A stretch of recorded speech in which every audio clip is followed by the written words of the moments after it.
करते हैं types of function. Functions की कितनी टाइप्स हैं? बेसिक ना 3 टाइप्स हैं। बेसिक कितनी टाइप्स है? 3। पहली का नाम है इनटू, दूसरी का नाम है ऑन टू। ऑन टू का याद रखना दूसरा नाम बाजू का इस्तेमाल करते हैं सब्जेक्टिव, ठीक है। और आखिरी टाइप का नाम है वन टू वन, ठीक है। तो बेसिक बेसिक प्लीज, आगे बड़ी टाइप ना इनको कंबाइन करके बनेगी, लेकिन बेसिक कितनी है? 3 है, into, onto, one to one. Onto का दूसरा नाम क्या है? सब्जेक्टिव फंक्शन है। पहली टाइप को डिस्कस करते हैं। बहुत मजा आने लगा है इन सवालों को करने का, आपको यकीन जाने, यकीन करके देखें। पहले एग्जांपल 2। पहले एग्जांपल, अच्छा टाइम कोई नहीं। If A set is equal to 0 1 2 3 है और बी 1 2 3 4 के इक्वल है, और कोई फंक्शन है वो इसके बराबर है, फंक्शन भी हमें दे दिया और दोनों सेट भी इस फंक्शन के हमें दे दिए हैं। सवाल आपसे ये है, क्या ये फंक्शन इनटू है? अब ये चेक करने के लिए कि ये फंक्शन इनटू है या नहीं, पहला स्टेप ये हुआ करेगा, आपने उस फंक्शन की मैपिंग किया करनी। क्या किया करनी? उस फंक्शन की मैपिंग। तो आए, मैपिंग करने का तरीका क्या होता है? पहला स्टेप होता है मैपिंग में, जितने फंक्शन में सेट आ रहे होते हैं उनको ओवल शेप में बनाते हैं। तो आए सेट ए बी को ओवल शेप में बनाते हैं। सेट ए है 0 1 2 3 और बी है 1 2 3। तो चेक करने हम जा रहे हैं कि जो हमें गिवन फंक्शन है ये इनटू है या नहीं। तो हम पहला स्टेप क्या होगा? मैपिंग किया करेंगे।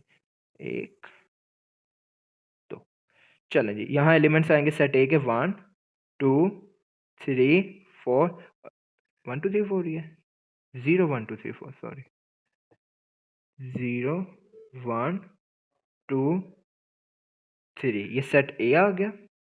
ये क्या आ गया? सेट ए आ गया। और सेट बी के एलिमेंट्स हमें गिवन है 1 2 3 4, 1 2 3 और 4। पहला स्टेप क्या होता है मैपिंग में? जो हमारे पास इन्वॉल्व सेट होते हैं वो ड्रॉ कर लेते हैं। ड्रॉ कर लिए। नेक्स्ट स्टेप क्या होता था? नेक्स्ट स्टेप ये होता था कि हमने क्या करना होता है, इनकी पेयरिंग करनी है। किस लिहाज से? जो फंक्शन में पेयरिंग हुई हुई है ना एक्स वाई की, उस लिहाज से भी इनकी पेयरिंग कर देनी है, ठीक है। तो आए इनके पेयर बना लेते हैं। एक्स जीरो का पेयर बनाना है 1 के साथ, एक्स जीरो का पेयर बनाना है 1 के साथ, एक्स जीरो का पेयर बनाना है 1 के साथ, ठीक हो गया। फिर वाई, एक्स वन का पेयर बनाना है वाई 1 के साथ, एक्स वन का पेयर बनाना है वाई 1 के साथ, ठीक हो गया। आगे फिर x2 का पेयर बनाना है 3 के साथ, x2 का पेयर बनाना है किसके साथ? 3 के साथ। x2 का पेयर बनाना है हमने 3 के साथ, x2 का पेयर बनाना है y 3 के साथ। और x3 का पेयर बनाना है y 2 के साथ, x3 का पेयर बनाना है y 2 के साथ, ठीक हो गया जी। अब ये हमने क्या कर ली, इसकी मैपिंग कर ली। मैपिंग में एक और प्रेजेंटेशन हम क्या करते थे, ऊपर ना ऐसे एरो डाल देते थे और एरो से क्या बताते थे, एरो से क्या बताते, अच्छा ये जो एरो है ये शो कर रहा है ये फंक्शन है, और इस फंक्शन में हमने क्या किया है, पेयरिंग की है। ये जो ऊपर अलग से एरो है आपको नजर आ रहा है कि हमने पेयरिंग की है एक्स और वाई की।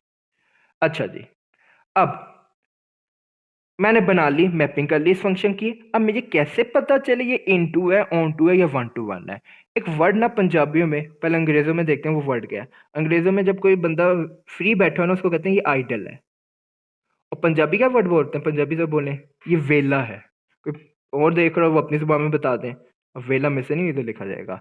तो जब कोई बंदा आज के फ्री बैठा हो, ठीक है, जैसे आज का माशा से स्मोक हुई हुई है, मैं भी फ्री बैठा हुआ था, तो मैं, चलें, तो जब कोई बंदा फ्री बैठा हो उसको अंग्रेजी में क्या कहते हैं? आइडल बैठा हुआ है, वेला बैठा हुआ है, फ्री बैठा हुआ है। याद रखिएगा मैंने आपसे बात की थी, सेट बी को हम इस्तेमाल किया करेंगे चेक करने के लिए कि इस फंक्शन की कौन सी टाइप है। अगर सेट बी में कोई एलिमेंट पेयर नहीं बनाएगा, वेला रहेगा, सेट बी में कोई एलिमेंट क्या होगा? आइडल होगा, वेला होगा, कोई पेयर नहीं बना रहा होगा, उस सूरत में इस फंक्शन को इनटू कह देंगे। उस सूरत में इस फंक्शन को क्या कह देंगे? इनटू कह देंगे। इसको मजीद एलेबोरेट करने के मैं पता क्या आपके लिए वर्ड इस्तेमाल करूंगा। जब एक्स वाई के साथ ऐसे पेयर बनाते हैं हम इसको कहते हैं इमेज बनाना। क्या बनाना? इमेज। तो शीशे में एक बंदा ऐसे खड़ा हो तो सामने शीशे में उसका इमेज बनता है, तो इसी तरह एक्स और वाई जब पेयर बनाते हैं इसको कहते हैं इमेज बनाना, ठीक है। तो सिंपल जुबान में अगर सेट बी का कोई एलिमेंट आइडल आपको नजर आ जाए, क्या नजर आ जाए? आइडल नजर आ जाए, तो उस फंक्शन को हम इनटू फंक्शन कहेंगे। क्या कहेंगे? उसको इनटू फंक्शन कहेंगे। तो इसकी उर्दू पढ़ लेते हैं, उर्दू उर्दू पढ़ ले। अगर सेट बी के एक या एक से ज्यादा एलिमेंट क्या हो, आइडल हो। अगर सेट बी का एक या एक से ज्यादा एलिमेंट क्या हो, आइडल हो, तो उससे कहेंगे इनटू फंक्शन कहेंगे। क्या कहेंगे उससे, इनटू फंक्शन कहेंगे। ये ऊपर पढ़ने की जरूरत नहीं है, ये भी जरूरत नहीं है। बस अगर आपको ये लाइन समझ लग गई है ना, ऊपर देखने की जरूरत नहीं है।